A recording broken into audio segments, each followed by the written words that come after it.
Llegó mi momento. Damián Mosky, Dami y Mosky, Dami de nuevo, o como yo lo conocí primero, la banana rancia.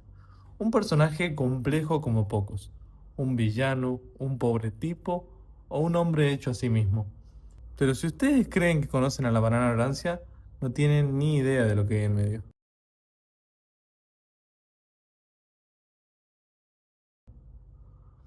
A la banana rancia la conocí en mi época de secundaria, en esos momentos en los que te sentías muy grande para ver a Rubius y muy joven para ver Tinelli. Banana hacía videos con información, porque no eran simples documentales o compilados de Wikipedia que leía, eran análisis muy profundos. Bueno, profundos para mí yo de 15 años, sobre todo tipo de temas. Me acuerdo que en ese tiempo fue una revelación lo transversal de su contenido, porque mi tío, que ni a palos tenía YouTube en ese momento, me compartió por WhatsApp un video de Damián donde explicaba los efectos adversos de tomar Coca-Cola. La banana tenía una sección muy famosa que eran los 5 hechos, donde abordaba un tema en general que podía ser sobre los Illuminati o sobre el aborto, ponele. No tenía límites a lo que podía hablar. Estos videos siempre los cerraba con una conclusión que intentaba ser profunda. A veces le daba y a veces mandaba fruta, pero se valora el intento. Y digamos que de algún modo Banana fue pionero en este tipo de formatos para Argentina. En ese momento los que hacían algo parecido eran Doc Tops y Treeline. Pero aún así creo que lo de la banana tuvo un matiz de personalidad, porque por ejemplo, al final del video fue el primero en dar la cara y su propia opinión del tema. Así también tenía otra sección llamada Genios, donde daba breves biografías y críticas hacia los que eran considerados genios por la humanidad. La verdad, los videos como los que hizo La Banana no abundan hoy en día, sobre todo en la calidad de la edición, la elección de los videos que acompañaban y lo precisa que era cierta información, porque ese tipo de videos hoy los crean y editan grupos enteros, no un pibe en la pieza. Pero hablemos un poco de lo que sé de Banana Rancia. Sé que se llama Damián Ruiz, que es hijo de padres testigos de Jehová y que eso un poco le cagó la cabeza y otro poco lo ayudó a desinhibirse y a aprender a venderse al hablar. En una entrevista contaba que para ir puerta por puerta les dan una cierta capacitación en oratoria que después volcó en su guión y le sirvió bastante. Entre los amigos que tenía en ese entonces está el famoso abogado Leon Richo, que en ese momento no era tan conocido, y quien era su vecino por aquel entonces. De hecho, tuvieron una entrevista que ya no se encuentra disponible, y una chica, Sol, quien un tiempo después dejó de aparecer. A los 18 años más o menos, Damián decidió independizarse. Se fue a vivir con su novia a un departamento de la ciudad autónoma de Buenos Aires y parecía que le estaba pasando realmente muy bien. En ese tiempo puso una agencia de marketing y empezó a trabajar con empresas de varios países, avalado también por el éxito de su propio canal. En este proceso, Damián se dio cuenta que le encantaba más la guita que respirar, y así abandonó viejas ideas que tenía respecto al dinero. Estudió todo sobre inversiones, desde Forex, acciones, y hasta se daba el lujo de elaborar críticas a cierto tipo de plataformas como... Y En no, esta época se perfilaba como un futuro empresario de los medios y el marketing. Todo apuntaba a eso. Yo digo que era el más profesional de los youtubers en su época. Pero después algo pasó. Fue repentino. De un día para el otro dejó de subir videos o pasó de una frecuencia de una semana a 3 meses, cada vez más reflexivos, más melancólicos. En esa etapa se teñió el pelo, pero antes de todo eso apareció en Bariloche, en lo que parecía la casa de un familiar o un alquiler temporal. Había dejado de convivir ya con su anterior pareja y estaba trabajando desde ahí con su empresa de marketing. Y así se pasaban sus días, conviviendo momentáneamente con mochileros y dando consejos sobre cómo combatir la ansiedad desde su experiencia personal, ya que él mismo había sido diagnosticado con ella. Hay muchísimo para decir de esta etapa, pero le resumiríamos diciendo que deben haber sido los momentos más oscuros e indefinibles que tuvo, como si estuviese siendo nuevamente un adolescente, el que por su crianza o su trabajo temprano nunca tuvo tiempo de ser.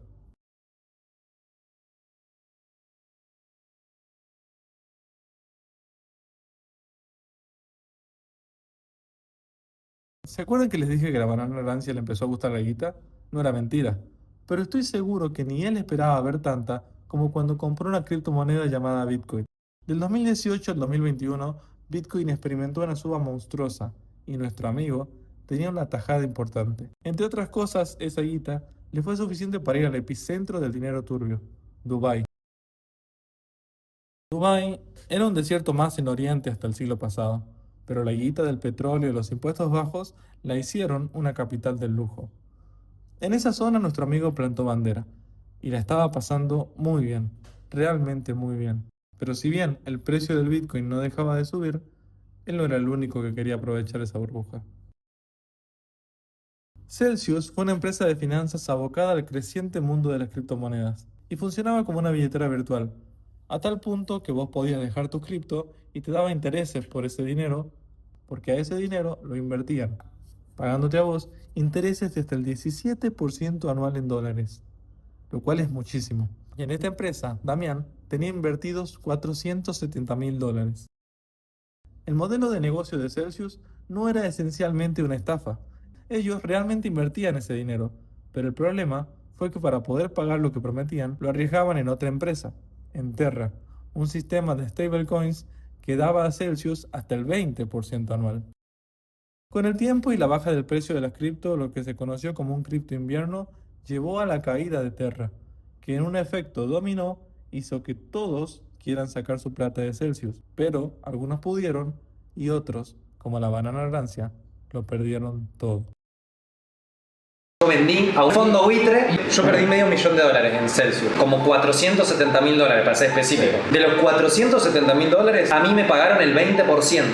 Este fondo buitre, yo le vendí mi equity, porque yo no es que perdí $470.000, yo perdí 120. Entendiendo esto, sus $500.000 se transformaron en solo $94.000, dinero con el cual se volvió a Argentina y entendió que tenía que empezar de nuevo.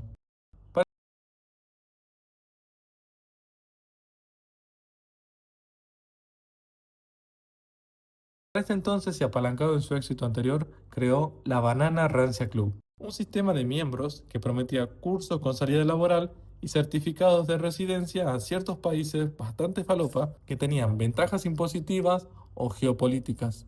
Usando el ahora famoso modelo de multicuentas, contaba su historia en partes y vendía todos sus cursos al mismo tiempo. Pero para ese punto ya estaba muy lejos de aquel chico tranquilo que expresaba sus dudas sobre Stephen Hawking o el sistema económico. Ya no era la banana rancia. Todos sus videos tenían un fin económico. Vender lo era todo, porque él estaba juntando dinero para volver a donde fue feliz.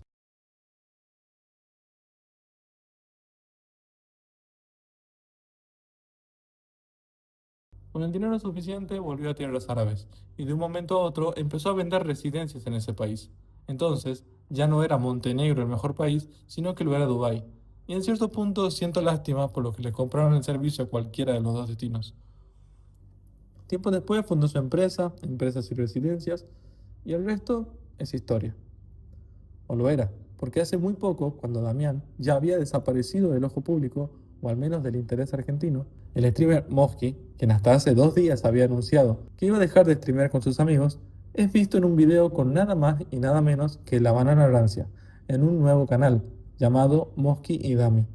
Y una semana después de eso, Damián sacó otro video explicando que Mosky, quien había llegado hace muy poco, se había ido de nuevo.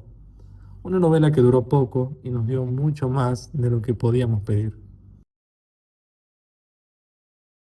Pero hay algo que se nota, está carcomiendo a Damián. A mi parecer es la soledad.